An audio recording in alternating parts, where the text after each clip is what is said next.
देवोदास जी, माता, अब हम माता नव दुर्गा का पूजन आरंभ करेंगे। सर्वप्रथम हम कलश की स्थापना करेंगे।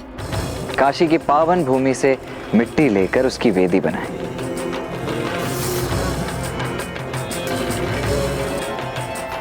और उसमें जौ रोपकर उस पर स्वर्ण, तांबे अथवा मिट्टी का ही कलश स्थापित करें।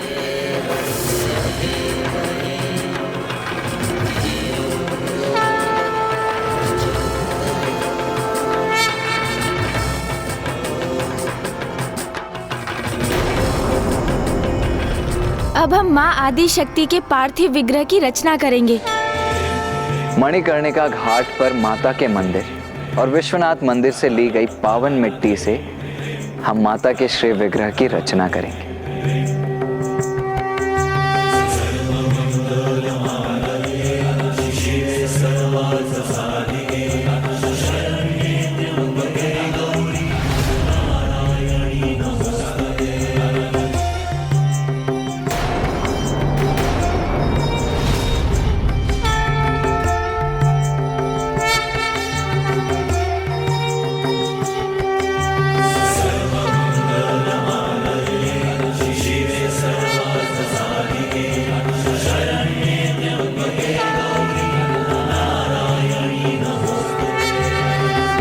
अब अन्य सभी तैयारियां होने के पश्चात हम सर्वप्रथम पूज्य गणेश जी की पूजा करेंगे।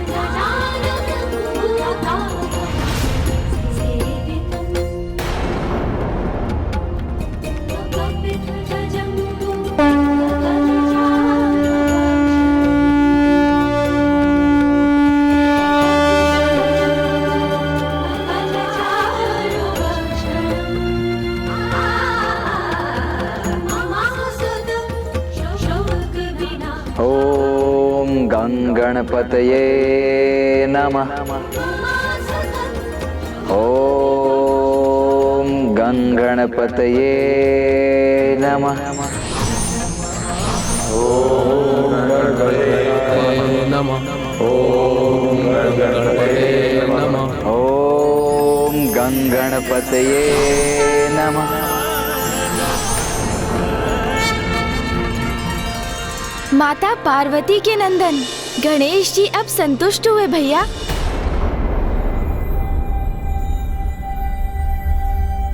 गणेश जी संतुष्ट हो गए? ये आपको कैसे ज्ञात हुआ? बस ज्ञात हो गया मुझे। माता के साथ नवग्रह और षोडश मातृकाओं की भी पूजा की जाती है, किंतु सर्वप्रथम माता आदि शक्ति की स्वरूप माने जाने वाली कुमारी कन्याओं का भी पूजन अनिवार्य है। ये कन्याएं 4 वर्ष की आयु से लेकर 10 वर्ष की आयु की होनी चाहिए, क्योंकि ये मान्यता है इसी आयु की कन्याओं में शक्ति रूपिणी माता आदि शक्ति का वास होता है। तो क्या हम कन्याओं का पूजन करेंगे? हाँ महाराज, इन 9 तिथियों में प्रत्येक तिथि पर हम एक कन्या का पूजन करेंगे। ये तो अति उत्तम है, क्योंकि नारी ही समाज की शक्ति का आधार है। क्योंकि कहा जाता है जहाँ नारी की पूजा होती है वो स्थान स्वर्ग के समान होता है। किंतु ब्राह्मण देवता, हमारी तो कोई पुत्रियां नहीं है और हमारे राजभवन में कोई लघु आयु की कन्याएं भी नहीं है, तो हम कन्या पूजन कैसे करेंगे?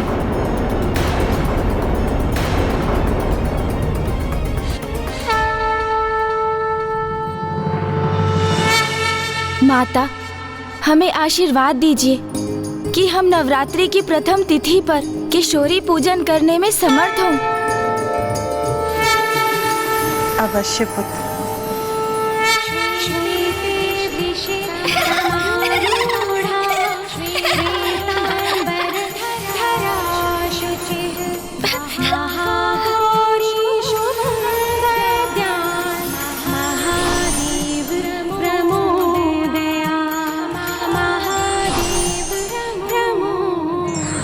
माता, प्रणाम महाराज।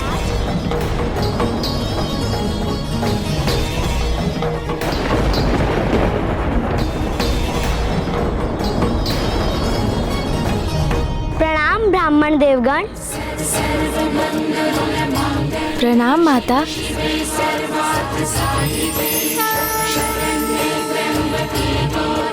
प्रणाम माँ।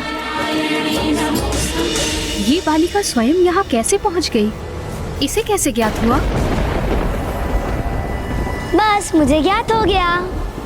यही तो माता की लीला है। उन्होंने अपने पूजन के लिए स्वयं ही सारी व्यवस्था कर ली। अब कौमारी पूजन आरंभ करने का समय आ गया है।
धन्यवाद माता।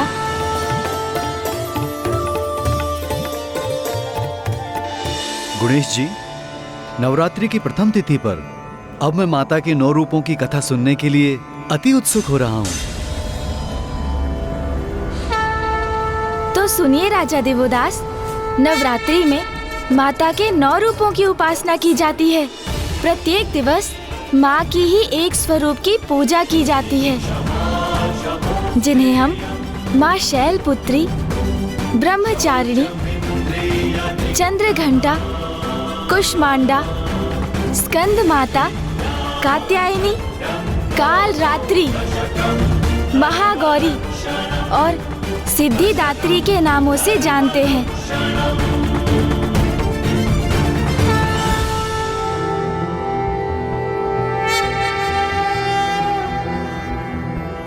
प्रथमं शैलपुत्री च द्वितीयं ब्रह्मचारिणी तृतीयं चन्द्रघण्टेति कूष्माण्डेति चतुर्थकं पञ्चमं स्कन्दमातेति षष्ठं कात्यायनीति च सप्तमं कालरात्रीति महागौरीति चाष्टमं नवमं सिद्धिदात्री च नवदुर्गाः प्रकीर्तिताः।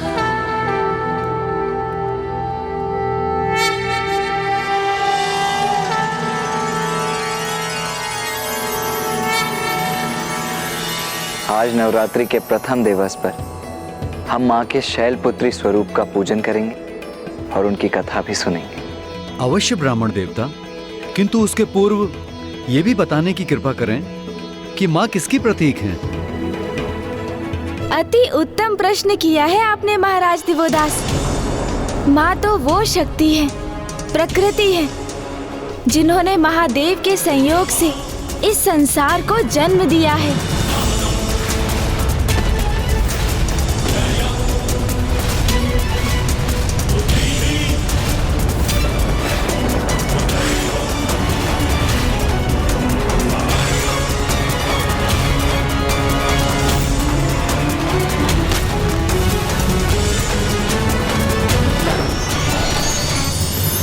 परिस्थिति के अनुसार माँ ही महादेव के रौद्र रूप को जागृत करती हैं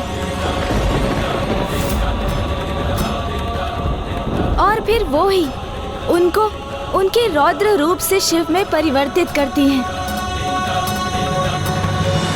अर्थात ये समझने के लिए अब मैं आपको माता के प्रथम रूप माँ शैलपुत्री की कथा सुनाऊंगा, क्योंकि कोई भी व्रत और पूजन तभी पूर्ण होते हैं जब उनके पीछे की कथा का स्मरण किया जाए।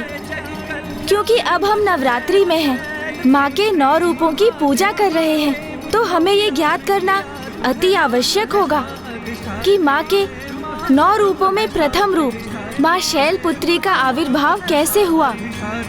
तो ये कथा तब आरंभ हुई जब माता प्रजापति दक्ष की पुत्री थी और वो देवी सती रूप में प्रकट भी हुई थी और वो महादेव की पत्नी भी बनी थी।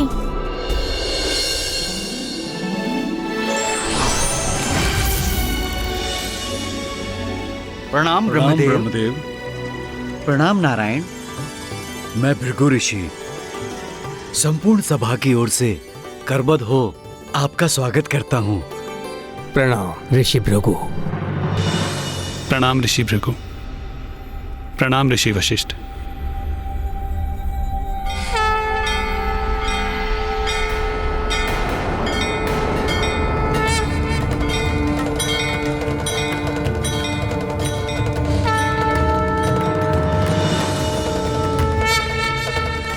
मैं तो मना रहा था कि महादेव यहाँ ना आए, किंतु उसके विपरीत हो गया।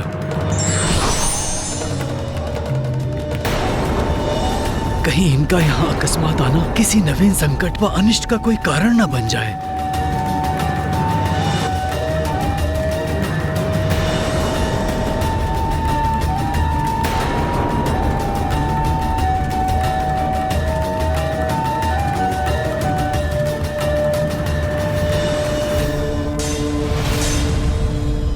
महादेव के साक्षात दर्शन पाकर हम तो धन्य हो गए। ऋषि वशिष्ठ, आपने हमें इस विशिष्ट ज्ञान सभा में आमंत्रित किया, ये तो हमारे लिए बहुत सम्मान की बात है।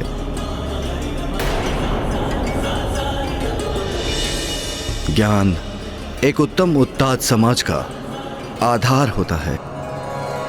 मेरी मान्यता है कि वास्तव में ज्ञानी वो है जिसे तत्व ज्ञान हो। तत्व ज्ञान अर्थात ईश्वर की पहचान। ये तो हमारे वेद शास्त्रों में भी लिखा गया है कि तत्व ज्ञान होने पर कि योगी को आत्मबोध होता है, जिसके परिणाम स्वरूप वो परमात्मा से एकीकार होता है। किंतु जो ईश्वर को न जानता है, न पहचानता है और न स्वीकार करता है और अपने ज्ञान पर अहंकार करता है, उस ज्ञान के आवरण से ढके अज्ञानी का अहंकार सदैव उसके पतन का कारण बनता है। धन्यवाद महादेव।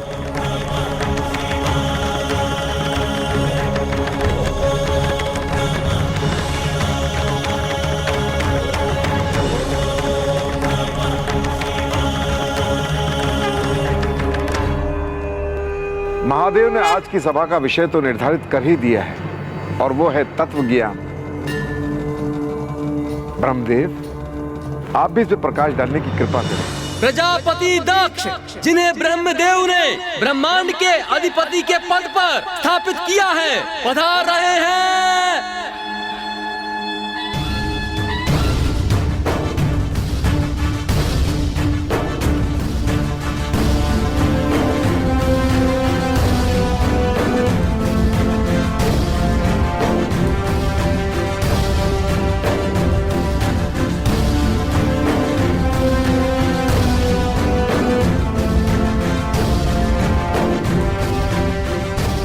भृगु ऋषि, आपने प्रजापति दक्ष की अनुपस्थिति में ही ज्ञान सभा आरंभ कर दी।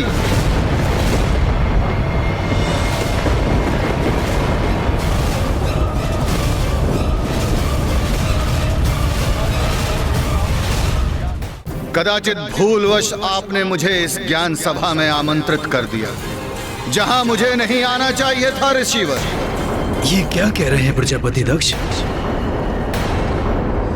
उचित ही कह रहा हूं ऋषिवर। जहां अघोरी और गण उपस्थित हों, वहां ज्ञान साधना कैसी? ये आप क्या कह रहे हैं प्रजापति दक्ष? महादेव तो ज्ञान और प्रकाश की प्रकाष्ठा है। अच्छा ऋषि वशिष्ठ, यदि ये इतने ही बड़े ज्ञानी हैं, तो इन्हें यह भी ज्ञात होना चाहिए कि जब प्रजापति दक्ष ने यहां प्रवेश किया तो इन्हें खड़े होकर उनका अभिनंदन करना चाहिए, परंतु ये अपने स्थान से खड़े भी नहीं है।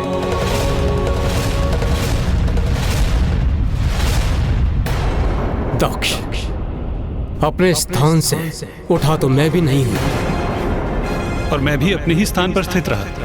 ब्रह्मदेव, आप मेरे पिताश्री हैं।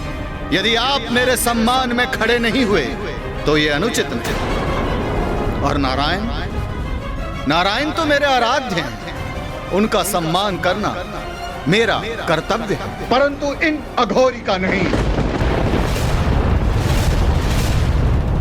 तो फिर महादेव भी तो तुम्हारे ही जमाता हैं। उस दुर्भाग्यपूर्ण सत्य का स्मरण मुझे मत कराइए पिताश्री। ये मेरे पुत्री के पति अवश्य हो सकते हैं, परंतु मैंने इन्हें कभी अपने जमाता के रूप में स्वीकार नहीं किया। छलपूर्वक मेरे परिवार में प्रवेश कर मेरी पुत्री से विवाह किया, तो क्या ये मुझसे समानता के अधिकारी हैं? कदापि नहीं।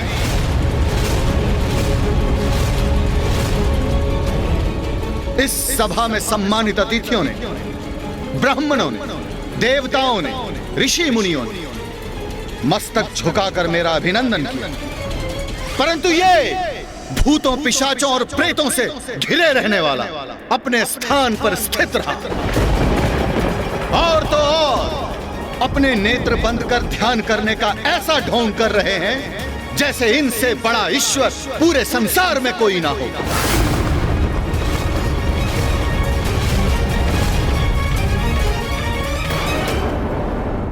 ए अघोरी, अपने नेत्र खोलिए, उठिए और मुझे प्रणाम कीजिए।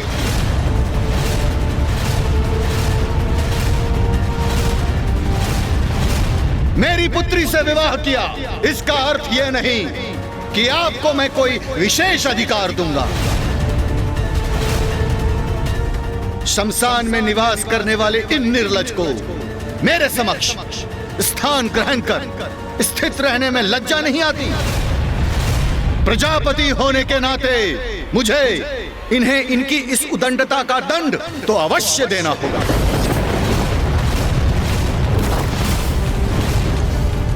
दक्ष, नहीं पिताश्री, आज मैं कोई हस्तक्षेप स्वीकार नहीं करूंगा। आज इन्होंने अपनी उदंडता से मेरा ही नहीं, पूरे धर्म का अपमान किया है। इनकी इस उदंडता का दंड तो इन्हें अवश्य मिलेगा।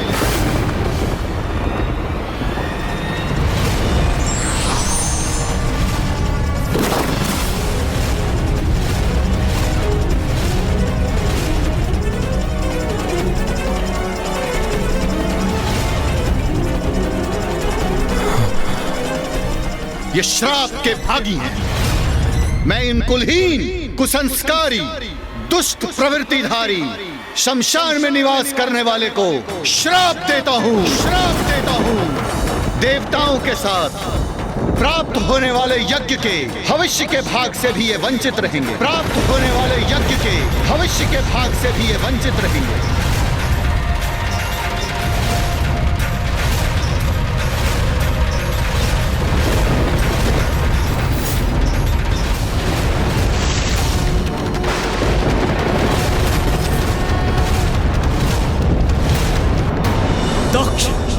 ये तो साहस कैसे किया तुमने? अनर्थ, घोर अनर्थ किया है तुमने। कैसे मूर्ख हैं आप, जो समस्त वेदों के आधार हैं। आप उन्हें यज्ञ के फल से वंचित करेंगे जिनके स्मरण मात्र से सभी यज्ञ सफल हो जाते हैं और सभी तीर्थ स्थान पवित्र हो जाते हैं। आपने उन्हें ही यज्ञ के भविष्य से वंचित कर दिया। उद्दंडता की पराकाष्ठा तो आपने की है प्रजापति दक्ष। क्षमा कीजिएगा ब्रह्मदेव, किंतु आपने किस मूर्ख अज्ञानी को प्रजापति के पद पर स्थित कर दिया, जिन्हें शिव का, उनकी महिमा का परिचय ही नहीं है। बस, घृणा है मुझे उस स्थान से और उस स्थान पर जाने से जहां तुम, तुम्हारे अन्यगण और तुम्हारा यह अघोरी स्वामी उपस्थित हो। जैसे स्वामी है वैसे ही उसके गण अभद्र, असभ्य, अहंकारी हैं। जाओ, मैं तुम सभी को श्राप देता हूं। तुम सभी वेद से बहिष्कृत रहोगे। वेद के मार्ग से भ्रष्ट और ऋषि मुनियों द्वारा त्यागे जाओगे। तुम सभी हड्डियों का आभूषण धारण कर मदिरा पान में व्यस्त रहो। ये सभी गणों को मेरा श्राप है।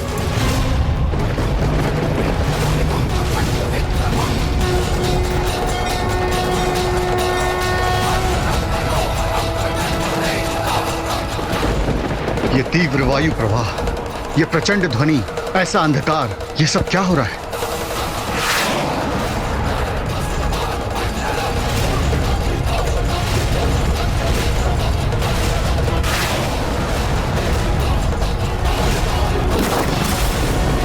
तो क्या इसी मध्य माता शैलपुत्री आ गई गणेश जी? प्रजापति दक्ष और महादेव के मध्य जो कुछ भी घटित हुआ वो सब माँ की ही लीला थी और उसी लीला के परिणाम स्वरूप आगे चलकर होने वाला था माता देवी सती का पुनर्जन्म। आप आगे की कथा जानने के लिए जितने उत्सुक है राजा देवोदास, उससे कहीं अधिक व्याकुल मैं हूँ आपको बताने के लिए कि आपने पिता श्री महादेव को काशी एवं माता से विलग कर कितनी बड़ी भूल की है। और अब इसी के साथ आपको ये भी ज्ञात होगा कि क्यों अब आपके जीवन के मात्र 10 दिवस ही शेष रह गए हैं। नवरात्रि में प्रथम पूजा तो माता शैलपुत्री की होती है, किंतु इनसे जुड़ी कथा तो अब भी शेष थी राजा देवोदास। उधर प्रजापति दक्ष नंदी एवं अन्य गणों के साथ अब कुछ अनुचित करने जा रहे थे। जाओ, मैं तुम सभी को श्राप देता हूँ। तुम सभी वेद से बहिष्कृत रहोगे। वेद के मार्ग से भ्रष्ट और ऋषि मुनियों द्वारा त्यागे जाओगे। तुम सभी हड्डियों का आभूषण धारण कर मदिरा पान में व्यस्त रहो। ये सभी गणों को मेरा श्राप है।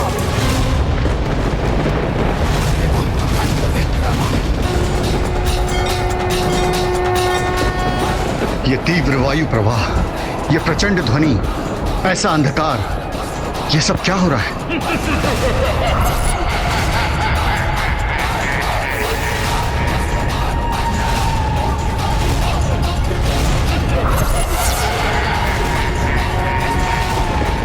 दुष्ट दक्ष प्रजापति, आपने आज सिद्ध कर दिया कि आपको शिव तत्व का लेश मात्र भी ज्ञान नहीं है। प्रजापति दक्ष, मैं आपको श्राप देता हूँ कि आपके इसी अहंकार के कारण एक दिवस ऐसा भी होगा कि आपके शरीर पर आपका शीश नहीं, अज का शीश होगा।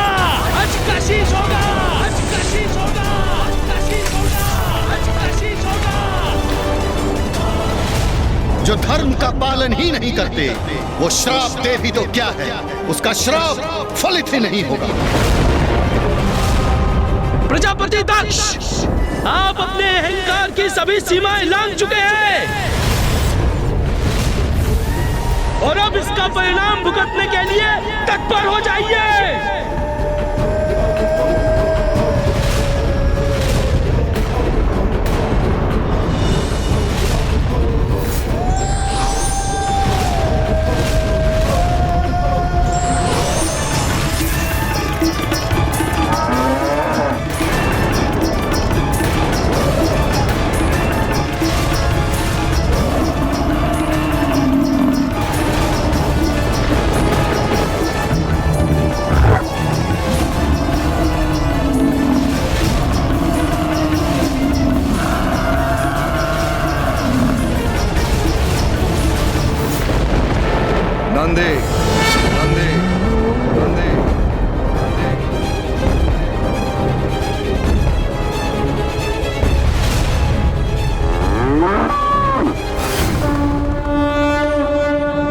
प्रजापति दक्ष और नंदी के इस व्यवहार के कारण तो महादेव का क्रोध अपने चरम पर होगा ना?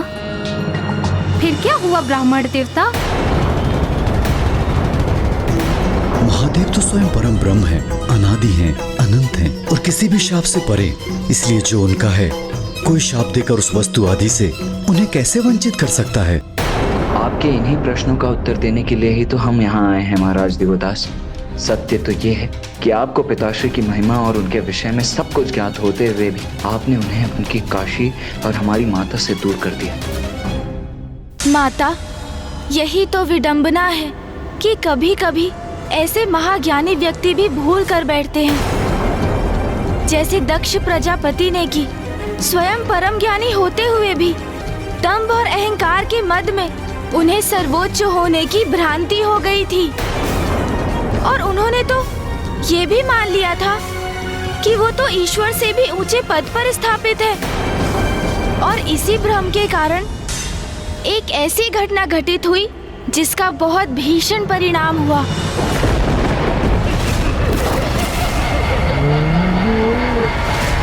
शांत हो जाओ सभी।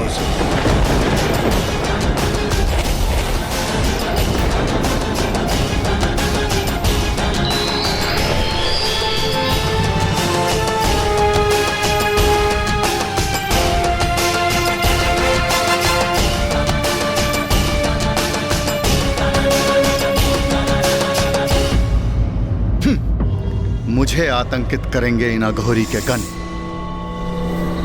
महादेव ने गणों को रोककर उचित ही किया। नंदे, तुम तो परम ज्ञानी हो, इसलिए तुम्हें तो अपने क्रोध पर नियंत्रण रखना चाहिए, अन्यथा तुम्हारे ज्ञान का क्या लाभ। प्रभु, प्रजापति दक्ष अपनी सभी सीमाएं लांघ चुके थे, इसलिए मैं उत्तेजित हो गया। इन्होंने तो इतना दुस्साहस कर दिया कि आपको भी एक... उन्होंने मुझे श्राप दिया। मैं इन कुलहीन, कुसंस्कारी, दुष्ट प्रवृत्तिधारी, शमशान में निवास करने वाले को श्राप देता हूं। नंदे, तुम ये कैसे भूल गए कि कोई मुझे श्राप नहीं दे सकता? तुम कैसे भूल गए कि मैं ही यज्ञ हूं, मैं ही यज्ञ कर्म हूं और यज्ञ के सभी साधन भी मैं हूं।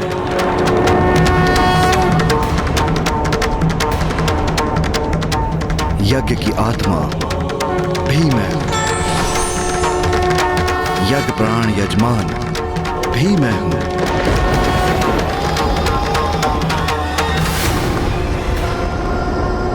और जो यज्ञ से बहिष्कृत हैं वो भी मैं हूं।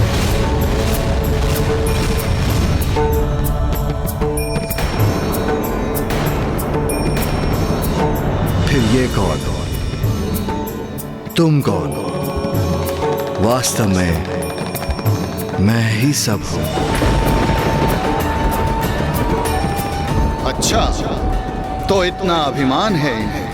मेरे श्राप को व्यर्थ बताकर अपनी महिमा का बखान कर रहे हैं ये वनवासी। महादेव, उससे बहुत बड़ी भूल हो गई, मुझे क्षमा कर दीजिए प्रभु। वृषभ के सिंह भी घातक होते हैं। अघोरी और उसका गण विचित्र स्वांग रच रहे हैं यहाँ। भूल का आभास व्यक्ति के हृदय को निर्मल कर देता है, और फिर भूल कैसी भी हो, व्यक्ति क्षमा योग्य हो जाता है। चलो नंदे।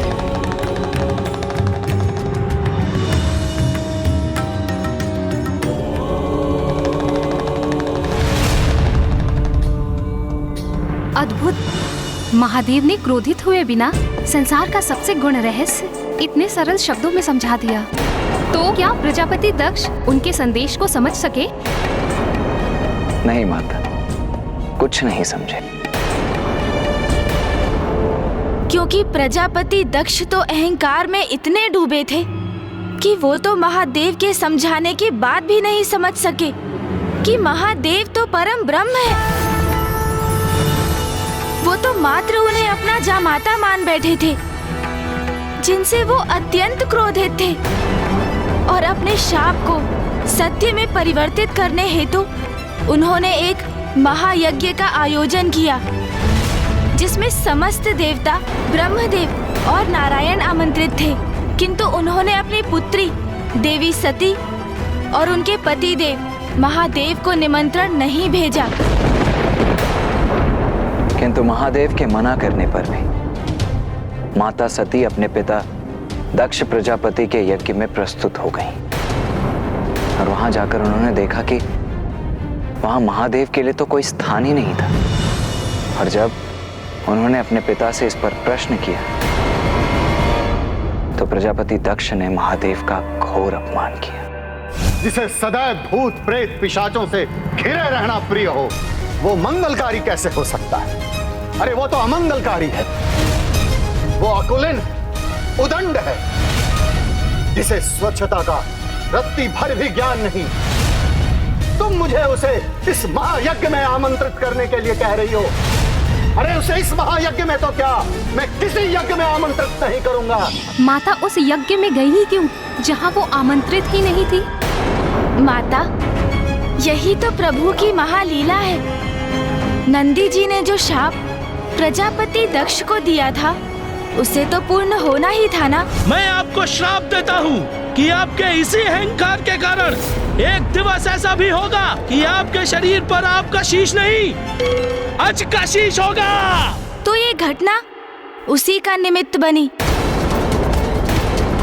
माता सती समझ चुकी थी कि एकमात्र प्रभु रौद्र रूप में ही दक्ष एवं उनके सहयोगियों का अहंकार मिटा सकते हैं, और महादेव का रुद्र रूप जागृत करने हेतु माता ने उसी महायज्ञ में स्वयं का दाह कर दिया। हे योगाग्र, प्रकट हुई और अपने में समा के भस्म कर दीजिए मुझे।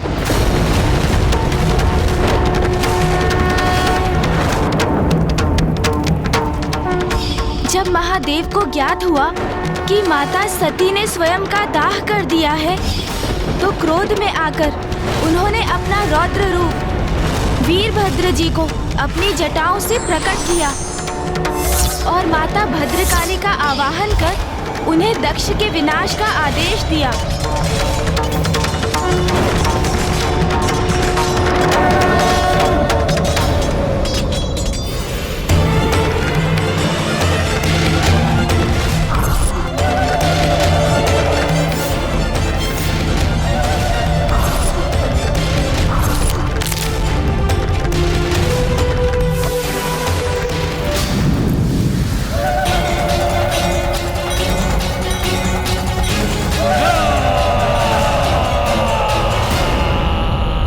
वहां अपनी संहार लीला के उपरांत वीरभद्र और माता भद्रकाली ने दक्ष प्रजापति के राजभवन से प्रस्थान कर दिया।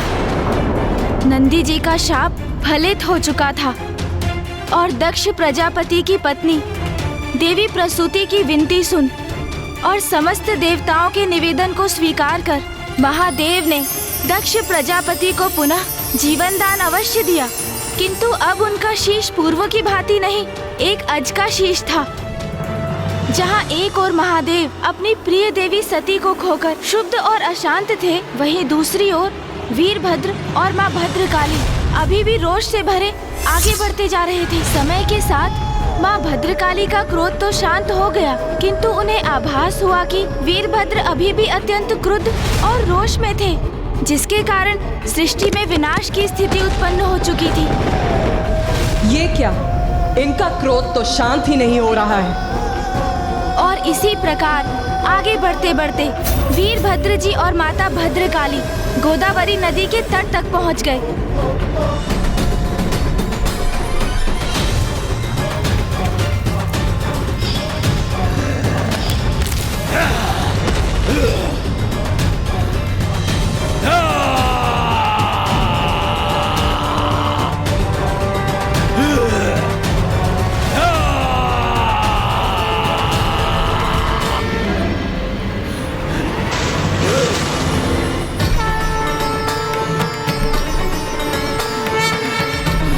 देवी सती के देहावसान के पश्चात महादेव से उनके विलग होने के कारण ही वीरभद्र जी अत्यंत शांत और कुपित हो उठे थे और रोष से भरकर उनका अशांत मन सृष्टि में चारों ओर प्रलय मचा रहा था।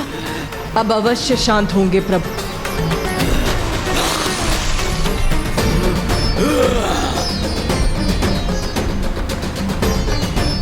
व्यर्थ है ये मेरा प्रयास, रक्त रंजित है मेरा तन, क्रोधित है मेरा मन, और वो ऐसे शांत नहीं होगा।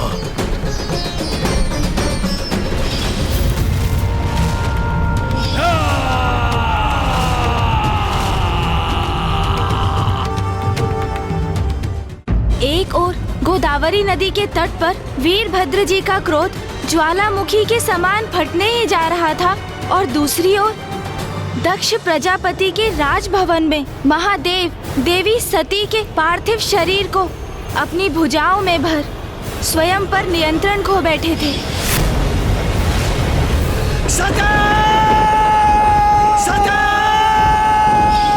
और उसके उपरांत आरंभ हुआ विनाश का तांडव। एक और वीरभद्र जी का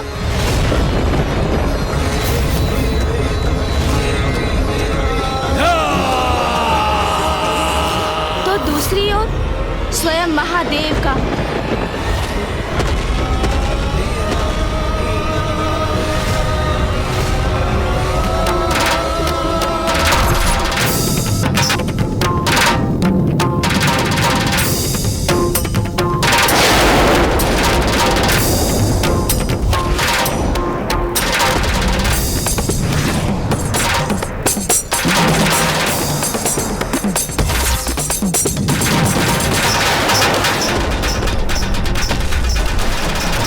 वीरभद्र जी और महादेव के तांडव से सृष्टि में सर्वनाश की स्थिति उत्पन्न हो गई थी और माता भद्रकाली को ज्ञात था कि वीरभद्र जी का तांडव रोकने के लिए उन्हें ही कुछ करना होगा।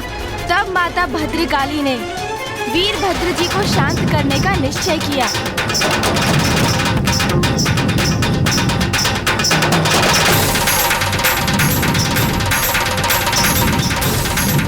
प्रभु के आवेश से उत्पन्न ऊर्जा तो मुझे उन तक पहुंचने भी नहीं दे रही है और उन्हें तो जैसे मेरे होने का आभास भी नहीं। किंतु मुझे उन्हें शांत करना ही होगा, उन तक पहुंचना ही होगा मुझे।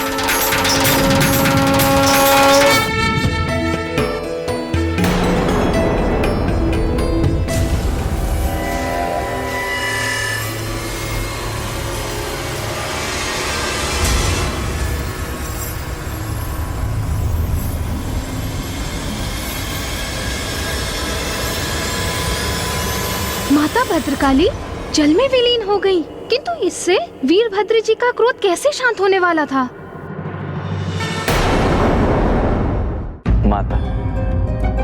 माता भद्रकाली जब पुनः जल से बाहर आई तो वो अपने मूल रूप से भिन्न रूप में थी। अर्थात ब्राह्मण देवता क्या था उनका रूप?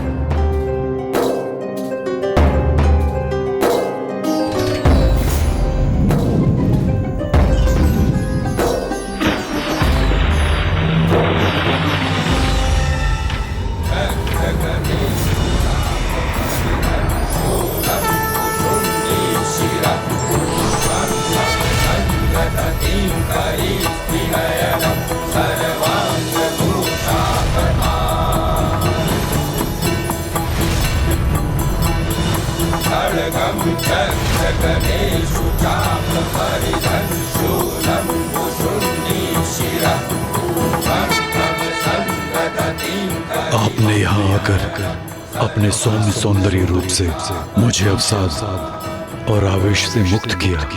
मैं आपका साथ पा सकूं, ये मेरी इच्छा है। कहिए देवी, क्या आप मुझसे विवाह करना स्वीकार करेंगी?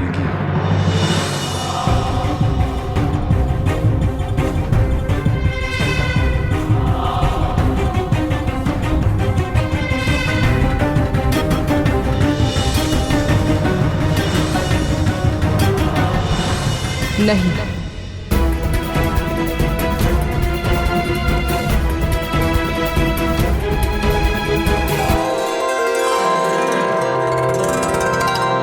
स्वामी, पाणी ग्रहण संस्कार के पूर्व आपको मेरा स्पर्श करने की अनुमति नहीं। अर्थात माता वीरभद्र जी से विवाह के लिए तैयार हो गईं।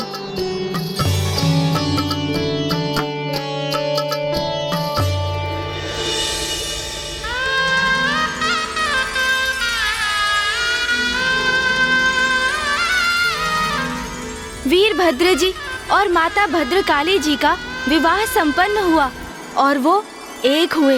इस प्रकार माँ भद्रकाली ने क्रोधित एवं शुद्ध वीरभद्र जी का क्रोध पूर्णतः शांत कर दिया।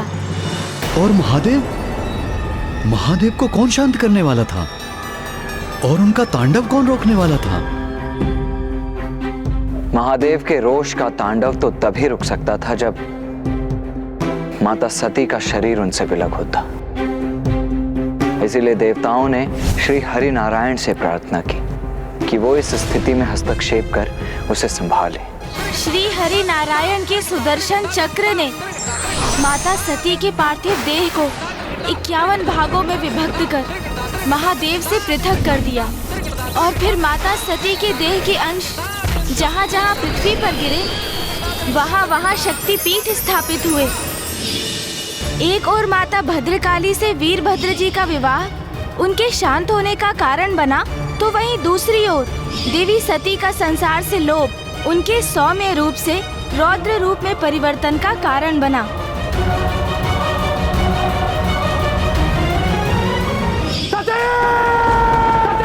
माता सती के देह से विलग हो जाने से भी महादेव सामान्य नहीं थे। वो तो संसार से विरक्त होकर गहन समाधि में प्रवेश कर चुके थे, जो सृष्टि के हित में नहीं था। क्योंकि संसार के हित के लिए महादेव और माता आदि शक्ति का एक साथ रहना तो अनिवार्य है, तभी सृष्टि का संतुलन स्थापित रहता है। महादेव और माता शक्ति विलग होते हैं तो संसार का ह्रास होने लगता है।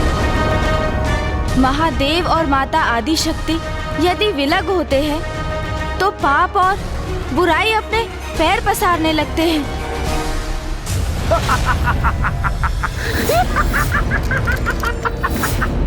महादेव और माता आदि शक्ति के विलग होने से कभी कुछ भला नहीं हुआ है, ना तब और ना ही कभी और। अनर्थ? महादेव और देवी सती का विलग होना अर्थात महाअनर्थ। आप भी तो उनके विलग होने का एक कारण है राजा देवोदास।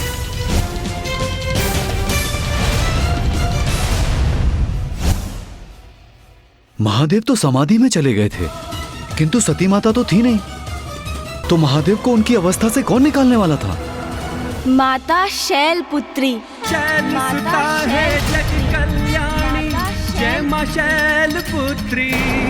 महादेव को पूर्ण किया तूने, तू है मां अधिष्ठात्री। माता सती के विलग होने के पश्चात महादेव तो समाधि में चले गए थे, किंतु सती माता तो थी नहीं। तो महादेव को उनकी अवस्था से कौन निकालने वाला था? माता शैलपुत्री। किंतु गुणेश जी, कौन थी ये माता शैलपुत्री? माता शैलपुत्री और कोई नहीं, वो तो स्वयं माँ आदि शक्ति थी, जिन्होंने माता पार्वती अर्थात माता शैलपुत्री के रूप में जन्म लिया। गुणेश जी, माता आदिशक्ति माँ शैलपुत्री का रूप धारण करके कब और कैसे प्रकट हुई, और उनके प्रकट होने के संतराल में क्या क्या हुआ? माता शैलपुत्री का आविर्भाव कैसे हुआ, ये तो मैं आपको विस्तार से बताऊंगा ही महाराज, किंतु संसार में उनके प्रकट होने के पूर्व वही हुआ जो महादेव और माँ आदि शक्ति के एक दूसरे से पृथक रहने पर होता है। सृष्टि पर गंभीर संकट छाना आरंभ हो गया था।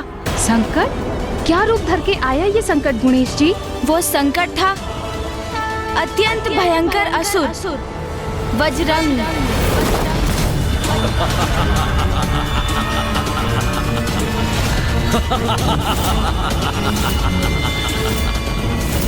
इतना शक्तिशाली असुर जो सृष्टि के लिए संकट बन गया। कौन था ये वज्रंग? असुर वज्रंग और कोई नहीं, देवताओं का ही भ्राता था, और जिसके हृदय में देवताओं के प्रति शत्रु भाव था। वो शत्रु भाव जो उसने अपनी माता से प्राप्त किया था। ऋषि कश्यप की दो प्रमुख पत्नियां थी, माता दिति और माता अदिति।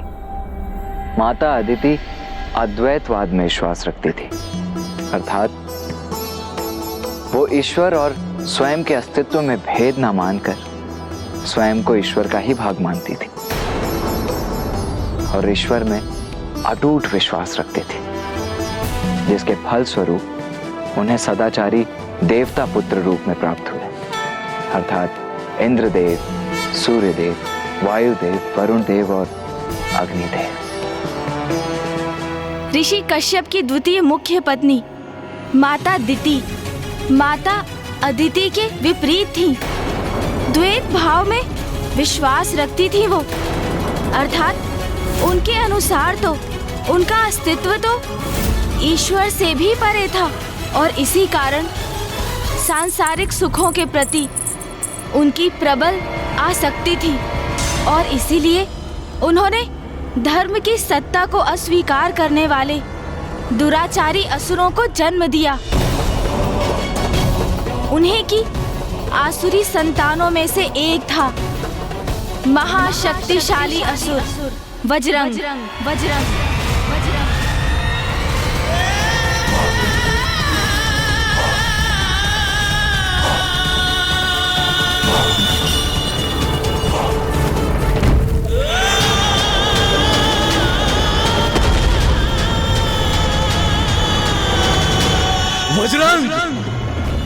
वज्रंग हूं मैं।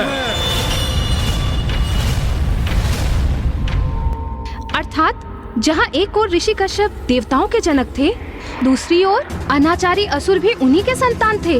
हाँ माता, जहाँ एक ओर माता अदिति ईश्वर के साथ एकात्मता के भाव में लीन थी, वहीं माता दिति सत्ता और शक्ति के लोभ से ग्रसित थी। माता का असंतोष, उनका लोभ उनके पुत्रों का भी स्वभाव बना, जिसमें प्रमुख था वज्रंग। फिर क्या हुआ? वही जो सदैव होता आ रहा है। वज्रंग ने अपनी कुयोजनाओं को साकार करने के लिए फिर घोर तपस्या की। ओम ब्रह्मदेवाय नमः। ओम ब्रह्मदेवाय नमः। ओम ब्रह्मदेवाय नमः। और फिर ब्रह्मदेव ने उससे प्रसन्न होकर उसे दर्शन दिए।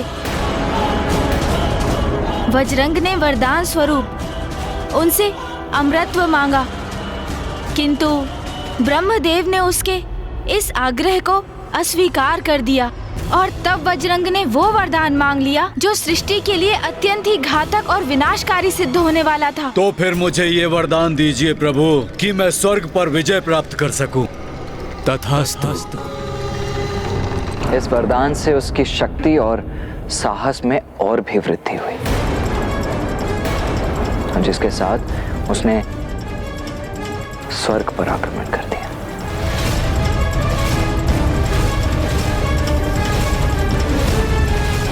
तुम अपनी शक्ति का दुरुपयोग कर रहे हो वज्रंग, किंतु मुझे ज्ञात नहीं तुम ऐसा क्यों कर रहे हो। तुम माता अदिति के पुत्र हो, हम एक ही पिता की संतान हैं। फिर तुम ये कैसे भूल सकते हो कि हम भ्राता हैं। और अब मैं अपने भ्राता से उसका स्वर्ग छीन रहा हूँ। आज से ये स्वर्ग मेरा हुआ। आज से तुम सभी देवता कारावास में मेरे बंदी बनकर रहोगे।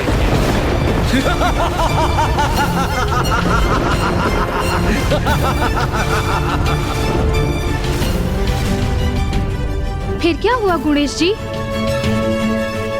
एक पिता ने अपने पुत्र से इस स्थिति में हस्तक्षेप करने का अनुरोध किया। प्रणाम पिताश्री। पुत्र कश्यप, वज्रंग अहंकार के वश में विवेक शून्य हो गया है। उसने अपने भ्राताओं देवताओं को बंदी बना लिया है। मैं चाहता हूं आप उसे समझाएं। ये अनुचित कृत्य करने से उसे रोकिए। उचित है पिताश्री। मैं पुत्र वज्रंग को समझाकर उसका विवेक जागृत करने का प्रयास करूंगा। तो क्या अपने पिता ऋषि कश्यप के समझाने पर वज्रंग उचित अनुचित का भेद समझ सका?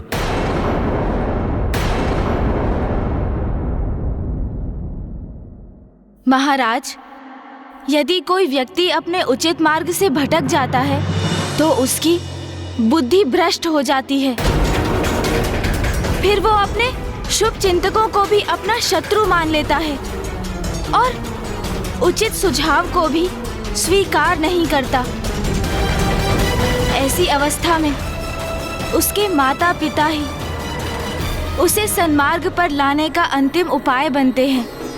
यदि वो व्यक्ति अपने माता पिता के वचनों को गंभीरता से ले, उनके सुझावों को आत्मसात कर ले, तो वो पुनः सन्मार्ग पर आकर अपने भूलों को सुधार सकता है। इसी विचार से एक पिता अपने पुत्र को समझाने गए। पुत्र वज्रंग,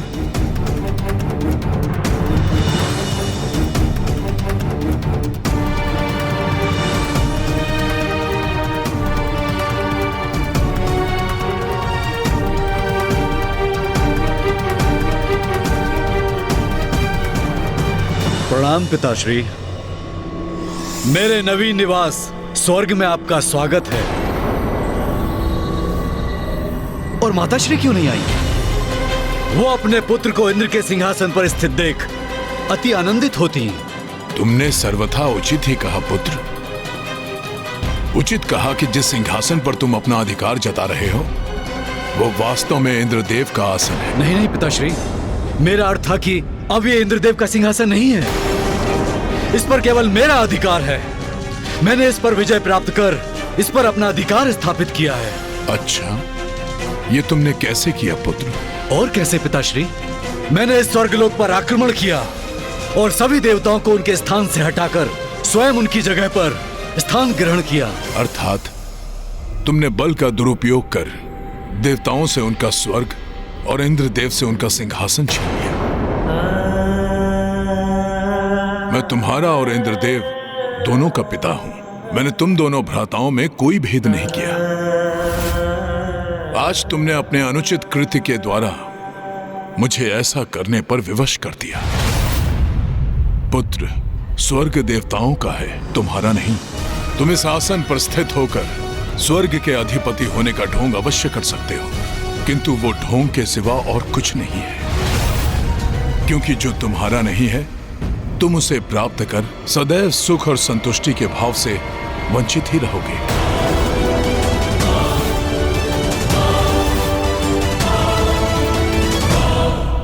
तुम देवी दीदी के पुत्र हो जो कि अत्यंत महत्वाकांक्षी हैं। उन्हें सत्ता प्राप्त करने की प्रबल इच्छा है, किंतु तुम मेरे भी पुत्र हो और मुझे पूर्ण विश्वास है कि तुम्हें जीवन के किसी पड़ाव पर यह ग्लानि अवश्य सताएगी कि तुमने ये सब बलपूर्वक प्राप्त किया जो तुम्हारा था ही नहीं। तुम अधिकारी नहीं थे। अपने भ्राताओं का अधिकार छीनकर उन्हें कारावास में डालने की इस घटना के लिए तुम स्वयं को अवश्य धिक्कारोगे। उस कर्म का कोई औचित्य नहीं है जिसके लिए भविष्य में प्रायश्चित करने के लिए विवश होना पड़े। पिता हूं तुम्हारा, तुम्हें उचित और अनुचित का भेद कराना मेरा कर्तव्य है, किंतु आगे तुम्हें क्या करना है इसका निर्णय तो तुम्हें ही लेना है पुत्र वज्रंग।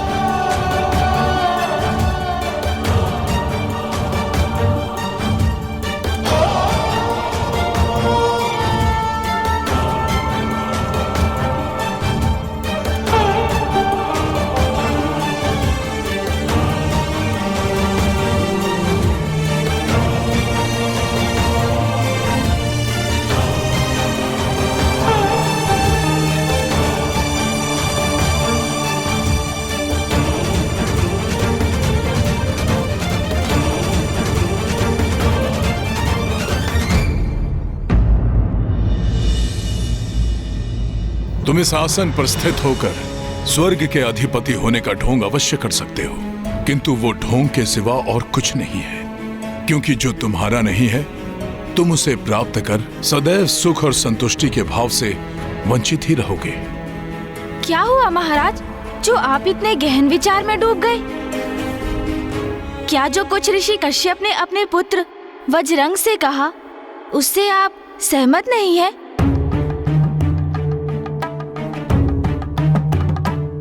जिस पर व्यक्ति का अधिकार नहीं है तो उसे प्राप्त करना तो अनुचित ही है ना?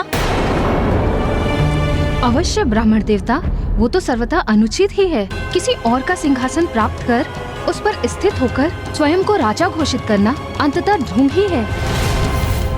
ऋषिवर ने वज्रंग से जो भी कहा वो सर्वथा उचित था। किंतु मुझे विश्वास है वज्रंग ने सिंहासन लौटाया नहीं होगा, क्योंकि अंततः वो असुर ही है और असुर प्रवृत्ति न्यायोचित आचरण कहाँ करने देती है। यदि मन में स्वयं को सुधारने की इच्छा हो तो एक असुर भी स्वयं को सुधारने में सक्षम हो जाता है। बस आवश्यकता है तो सन्मार्ग पर आने की, उचित कर्म करने की प्रबल इच्छा की। लौटा दो उसे जिस पर तुम्हारा कोई अधिकार नहीं, जो तुमने किसी अन्य से प्राप्त किया है। ये सिंहासन जिस पर स्थित हो तुम, उसे उसके वास्तविक अधिकारी के लिए रिक्त कर दो। ये मुझे इंगित करके आप क्या कह रहे हैं गणेश जी? महाराज, ये वचन तो ऋषि कश्यप के थे, अपने पुत्र के लिए। उसकी सद्बुद्धि जागृत करने हेतु ऐसा कहा था उन्होंने।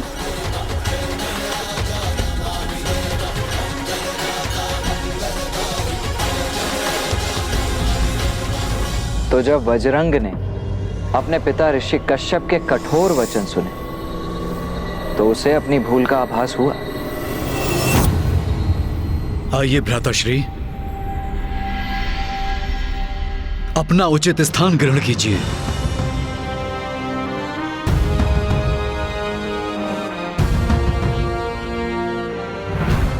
भ्राता इंद्र, मुझे क्षमा करें। अपने सिंहासन पर विराजमान होकर अपना कार्यभार पुनः संभालें। मैंने पिताश्री के वचन सुने और मुझे ज्ञात हो गया जिस सुख को मैंने बल से प्राप्त करने का प्रयास किया वो स्थायी नहीं। स्थायी सुख तो मात्र ईश्वर के जुड़ाव से ही प्राप्त हो सकता है। उसी प्रकार जिस प्रकार माता अदिति ने आपको ईश्वर भक्ति करने का मार्ग दिखाया,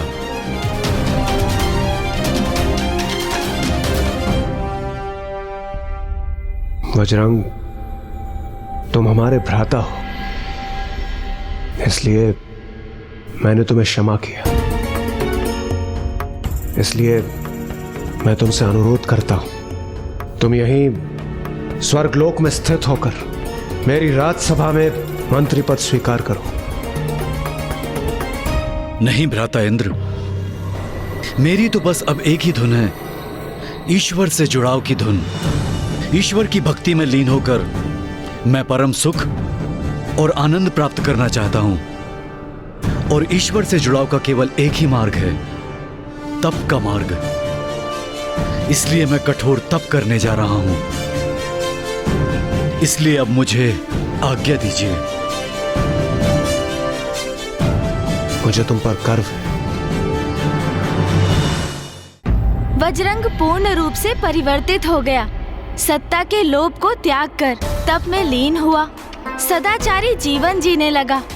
और ये सब इसीलिए हुआ क्योंकि उसने अपने पिता के वचन सुने। वज्रंग के साथ उसकी पत्नी वारंगी भी थी, जो सदा अपने तपस्वी पति की सेवा में लीन रहती थी। तो ऋषि कश्यप वज्रंग से उत्पन्न संकट को निवारण करने में सफल हुए? नहीं महाराज, ऋषि कश्यप तो अपने पुत्र वज्रंग के हृदय परिवर्तन करने में समर्थ थे, किंतु ब्रह्मांड वो तो अभी भी माता आदि शक्ति के अभाव से जूझ रहा था, क्योंकि उनकी अनुपस्थिति के कारण संसार में दुष्टता का प्रभाव होता है। और इस बार भी ऐसा ही कुछ हुआ। और वो थी वज्रंग की पत्नी वारंगी। अपने पति की भांति निर्मल नहीं हुआ था, अपितु वो सभी सुख पाना चाहती थी जिन्हें वज्रंग त्याग कर आया था।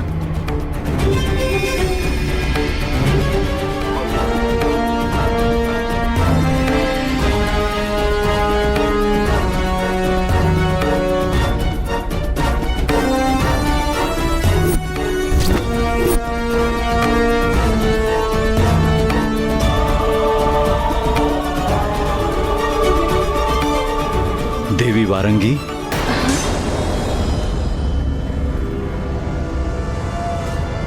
तुम कुशल तो हो ना प्रिय? क्षमा कीजिएगा नाथ, वो निद्रा का प्रभाव छा गया था मुझ पर। आप विश्राम कीजिए ना, मैं आपके पाँव दबा देती हूँ। तुम मेरी कितनी सेवा करती हो, मैं भी तुम्हें कुछ प्रदान कर पाता तो कितना उत्तम होता। वो तो आप अवश्य कर सकते हैं। मुझे जो चाहिए वो आप मुझे दे सकते हैं। तो फिर मांगो वारंगी, क्या चाहिए तुम्हें?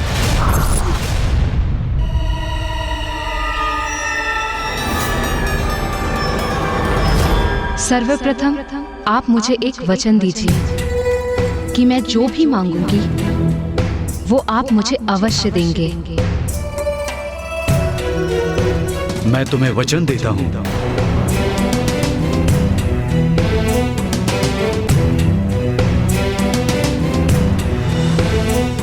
स्वामी, मुझे आपसे एक ऐसा पुत्र चाहिए जो हरि का विरोधी बने और त्रिलोक का विजेता। त्रिलोक का विजेता। त्रिलोक का विजेता। त्रिलोक का विजेता। त्रिलोक का विजेता।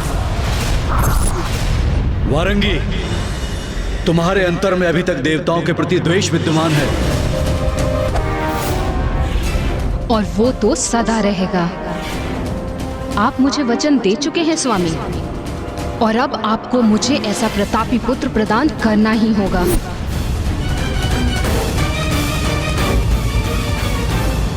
वज्रंग अपनी सभी इच्छाओं को साध कर प्रभु में लीन होकर कठोर तप कर रहा था, किंतु उसकी पत्नी अभी भी देवताओं से घृणा करती थी। तो फिर वज्रंग ने क्या किया? वही जो पूर्व में उसने स्वयं के लिए किया, अब उसने अपनी पत्नी के लिए किया, कठोर तप। ओम ब्रह्मदेवाय नमः। ओम ब्रह्मदेवाय नमः। ओम ब्रह्मदेवाय नमः। और एक बार पुनः ब्रह्मदेव उसके समक्ष प्रकट होने के लिए विवश हुए। मुझे खेद है ब्रह्मदेव कि अब जो मैं आपसे वरदान मांगने जा रहा हूँ उससे आप कुछ चिंतित अवश्य होंगे, किंतु मुझे यही वरदान चाहिए। मुझे एक ऐसा पुत्र चाहिए जो त्रिलोक विजेता भी हो और हरिद्वेषी भी। पुत्र वज्रंग, ये क्या मांग रहे हैं? ऐसा पुत्र तो संसार के लिए संकट बन जाएगा, सभी को अपार कष्ट देगा। तुम्हें ज्ञात है कि मैं तुम्हें वरदान देने के लिए विवश हूं। मेरी विवशता का अनुचित लाभ मत उठाओ पुत्र। विवश तो मैं भी हूं ब्रह्मदेव, अपनी पत्नी को दिए वचन के कारण, इसलिए आपको तो मुझे यही वरदान देना होगा। तथास्तु। धन्यवाद ब्रह्मदेव। किंतु ब्रह्मदेव के इस वरदान के फल स्वरूप ही सृष्टि पर एक भीषण संकट उत्पन्न होने जा रहा था, इसलिए अब और भी अधिक महत्वपूर्ण हो गया था माता शैलपुत्री का आविर्भाव, क्योंकि माँ शैलपुत्री की अनुपस्थिति में सृष्टि में सदा ही असंतुलन रहा है, पूर्व में भी और अब भी।